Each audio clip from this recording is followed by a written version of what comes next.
Hey everybody, hope you guys are healthy and safe. So this is the Huawei Mate X2. I've been using it as my daily driver for the past week now. This is without doubt the most cutting edge smartphone hardware in the world right now. But it's also very expensive and it has some software limitations that will make the phone quite hard to use, not just for people in the West, but also people in Hong Kong, in Tokyo, in Singapore. So it's quite tough to evaluate this device unless you look at everything in a vacuum. But I'm gonna try anyway. So this is my full review of the Huawei Mate X2.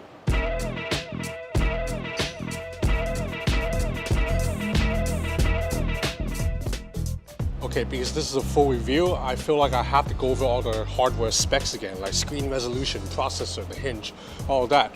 But I think most of you guys watching this already know all that, so if you don't want to sit through all the rundown of the hardware specs again, feel free to go ahead and skip this part and jump to this time right here. Okay, so the main selling point of the Huawei Mate X2 is obviously this display. It is an 8-inch OLED panel with a resolution of 2200 by 2480 and refreshes at 90 Hz. So these numbers aren't the highest numbers around. There are screens out there with more pixels and with 120 Hz refresh rate, but still looks pretty good to my eyes and animations still look pretty fluid. Not as insanely zippy as a 120 Hz panel on say an Oppo Find X3 Pro or a OnePlus 8 Pro, but 90 Hz is good enough. Basically, if I could take 120, I'll take 120. But if you give me 90, I'm okay. I'm not gonna complain too much about it like I would a 60 Hz panel. So whether it's viewing angles or maximum brightness, both are satisfactory. As you can see right now, I'm under the sun. You can still see the screen relatively well. The crease is really hard to notice. If you do push it extreme, like right now you can see the crease, but for the most part, you're looking at it straight on or even off to the side, you don't see that crease. So this has been one of the most talked about areas of improvement over the Z Fold 2, whose crease is quite noticeable as soon as you tilt the phone a little bit to the side. On the Mate X2, like you have to really look for the crease before you can see it. To be honest, the crease of the Samsung Galaxy Z Fold 2 doesn't bother me too much because like I said, if you look at the phone straight on, you don't really see it. So you really only see it if I move to the side like that, and who uses a smartphone like that? So even though the Mate X2 improves over the Fold 2 as far as the crease goes, it's actually not that big a deal to me. Instead, the bigger improvements, the improvements that I actually find very valuable is when the Mate X2 is folded like this. I already mentioned it in a previous video, but I like the Mate X2 more in the Fold 2 when it's folded because the screen is wider. It's a more traditional smartphone aspect ratio, 25 by 9. This is a 6.5-inch display with a resolution of 1160 by 2700. So it's a really good looking screen, also 90 Hz panel. And when you're using this phone, you feel like using a traditional smartphone. Now compared to Z Fold 2, the screen's 25 by 9 aspect ratio makes it quite narrow, and when you're trying to type, it can be difficult if you have fat fingers. And also certain apps will look a little bit weird because it's so tall and narrow. So just all around, you get a more traditional smartphone experience right here. On top of that, you'll notice this little border on the Fold 2, it's much wider than it is on the Mate X2. The Mate X2, the bezels are quite uniform, whereas on the Fold 2, the left side right here is noticeably chunkier.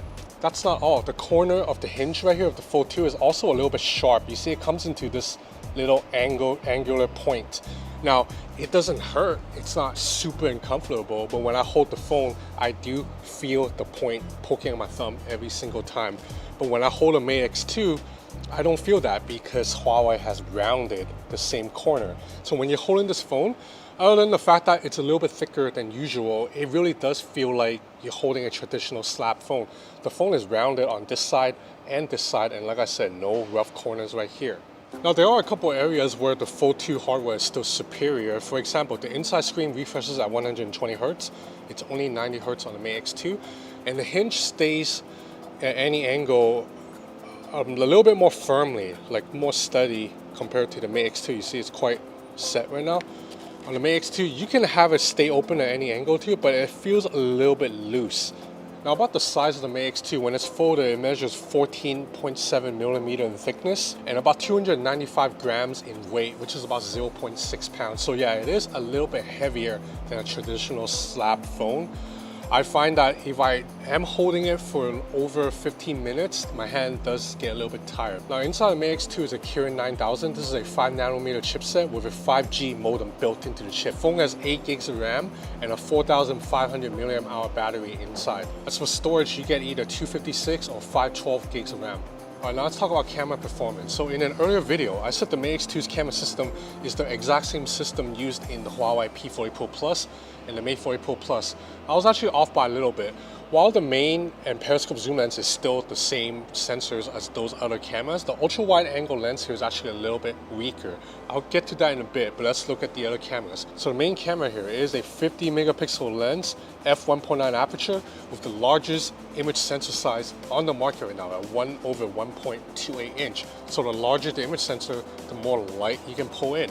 This lens also uses an RYYB filtering array that also makes it more sensitive to light. So in short, the main camera here, just like the main cameras on the last few previous Huawei flagships, can basically see in the dark. So even in a pitch black room, you just have to point and shoot. Don't even need to turn on night mode, and you're gonna get a shot that you can, may not be the best looking shot, but you can at least see what's in that room. And in a less extreme case, if you're just shooting at night out in the city with proper lights, you're gonna get a shot that has excellent dynamic range and just very contrasty colors. All the lights are balanced. Now during the day, I don't love the color science of the main camera, but that's my personal preference. Whether or not you like the color science of a Huawei phone during the day is up to you. Now as for the periscope zoom lens, this is an 8 megapixel periscope zoom lens that can shoot 10 times optical zoom shots.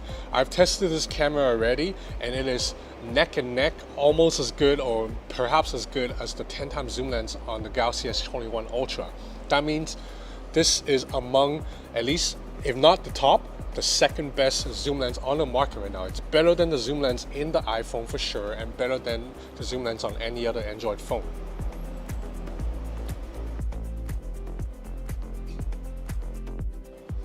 Now there's a second zoom lens right here. This is a 12 megapixel telephoto zoom lens that can shoot 3 times optical photos.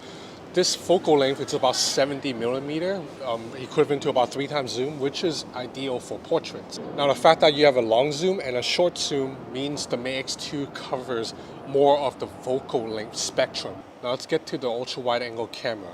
This is a 16 megapixel f2.2 lens, and photos look fine if you are not picky about ultra wide angle camera, but this sensor is inferior to the ultra wide sensor used in the Huawei Mate 40 Pro, the Huawei P40 Pro, or the Huawei Mate 30 Pro. So the first problem is that this sensor doesn't have as many pixels as the other ultra wide angle camera, so shots don't come out as detailed.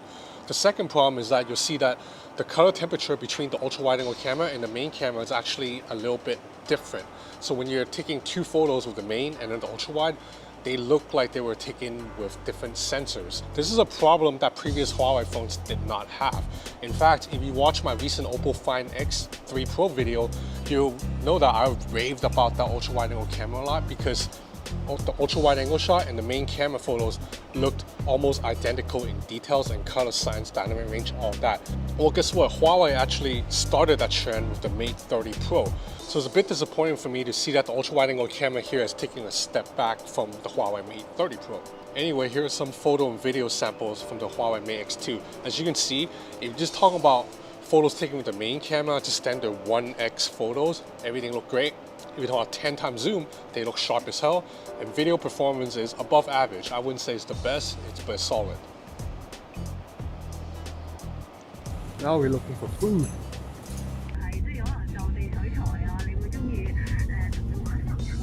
Okay, now let's talk software. So the Huawei Mate X2 runs EMUI over an open source version of Android 10. Now for the most part, the phone runs like what you'd expect an Android to run, except some of the features from Android 11 are missing here.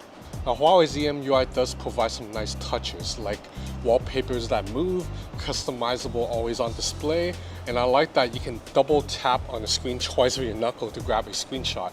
Although I would only do that on the outside screen, not the inside softer folding screen. But overall, I can't say EMUI is my favorite version of Android. And I'm not just talking about the Google stuff, which I'll get to later. Even if this phone had Google, I would still like OnePlus's Oxygen OS or Oppo's Color OS better. I find the app icons to be a little bit outdated looking, not my favorite aesthetic. And one of my biggest complaints is that if you want to pull down a notification shade, you still have to swipe from the very top. If you swipe from the middle, you just get this system-wide search, which is a ripoff of iOS, and I just don't like it because smartphones nowadays are too tall to reach all the way to the top of the screen. If I want to pull down a notification shade, I can't do that right now unless I loosen my grip and do this. Every other Android skin out there, whether it's Samsung's One UI, OnePlus's Oxygen OS, Oppo's Color OS, LG software, they all let you pull down the notification shade by swiping anywhere. I also don't like that if you want to lock the phone, turn off the screen, you have to press the power button. Whereas once again, every other phone on the market now gives you the option to double tap on the screen to turn off. Double tapping to turn off is just easier than reaching for the power button every single time. That's just facts. Okay, because you have such a large screen, you're gonna want to multitask, and the good news is multitasking is really intuitive. So you just need to have one app open, then swipe from the side and hold, then you'll bring up this little menu, and from here you can just tap the icon, drag it here, and you'll have split screen mode. And then if you want, you can tap on this bar at the top of the second app, bring it out here like this, and then you can have this app open in a floating window. And the floating window can be moved and it can be resized, so you can make it larger or smaller. This has been very useful and intuitive for me. Okay, now let's talk about the limitations. So as you know, the Huawei Mate X2 cannot run core Google apps. So this includes YouTube, Google Drive, Google Keep, Google Docs, Google Pay, and a couple other Google apps I'm missing. However, I think the degree to which this phone is limited has been a little bit overstated, and I think some people don't quite understand what apps can't run on this phone, because a lot of times I'll get comments saying, oh, how do you have Gboard running on a Huawei phone, or how do you have Instagram running? Well, Instagram can run on this phone fine. Instagram is not banned at all. Neither are Facebook, Twitter, WhatsApp. These apps can all run on this phone without any issues. The only apps you can't run, like I said, is Gmail, Google Pay, Google Drive, Google Docs, Google Keep. Now, as far as Google Pay, Google Drive, Google Docs, there's just nothing you can do. You can't use those apps no matter what you do. However, for some apps, there are workarounds. So Google Maps, you can actually install on this phone, and you can still use Google Maps fine, except you cannot log in. So that means you can't save your location history, you can save your search history. But if you want to navigate, you can still do so. Same with Gmail. So the Gmail app cannot run on here, but this phone supports Microsoft Outlook, and Gmail runs fine in Microsoft Outlook. So the software limitations are not as crazy as some people think. You can still run WhatsApp, WeChat, Instagram, Twitter, Netflix, Spotify, all those stuff run fine here. Anyway, let's talk about battery life. So there's a 4,500 milliamp hour battery in here. And battery life on this phone is really, really good, because you have to remember, this is only a 90 Hertz panel. So it doesn't eat up as much battery life as a 120 Hertz panel like you would get on an S21 Ultra. So for me, I've been finishing entire 12, 13 hour days with still 30, 40% battery life left. Overall performance, obviously no issue. The phone is very snappy. Playing games on this is fine. Some games will cut off the top and sides, but I find most games to be fine. And if you really don't want your game to be cut off at all on sides, there is a setting to run the app in 100% scale, but then you'll just get black bars on the left and right side, otherwise known as pillar boxing. Oh yeah, the Mate X2 has stereo speakers too. By the way, that's me on the drums right now, so these are my friends. Let's test out the sound.